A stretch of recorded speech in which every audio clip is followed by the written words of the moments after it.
আমাদের বাড়িওয়ালারা properly income tax দেয় না, এই কিন্তু আইন আছে এবং বলা আছে যদি কেউ এই আইন ভঙ্গ করে তাহলে তার ট্যাক্স লায়াবিলিটির 50% পর্যন্ত তাকে জরিমানা করা যাবে।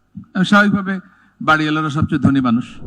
আমরা 2014 সালে আইন করলাম যে কোনো বাড়িওয়ালা যিনি বছরে 25,000 টাকার বেশি ভাড়া পান উনি ক্যাশ ভাড়া নেবেন না, ওনার ভাড়া অবশ্যই ব্যাংক অ্যাকাউন্টে জমা হতে হবে। এবং সেখানে 3টা উপায় বলেছি।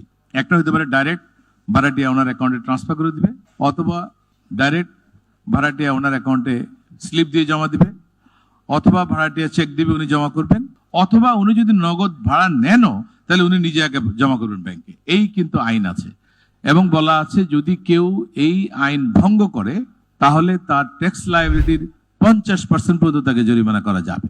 আনফরচুনেটলি আমরা এই আইন প্রয়োগ করতে পারি না। এটা আমাদের দেশের একটা বড় প্রবলেম।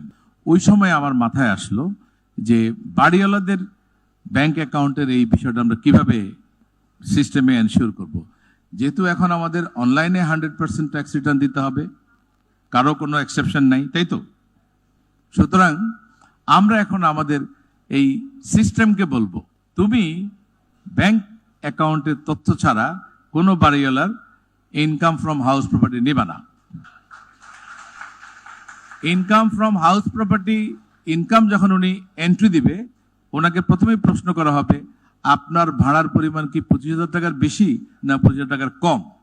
যখন উনি বলবে 25,000 টাকার বেশি, ওইটা ক্লিক করবে, তখন আপনার কোন ব্যাংকে আপনার ভাড়া জমা হয় সেই ব্যাংকের নাম্বার এবং অ্যাকাউন্ট নাম্বার দেন।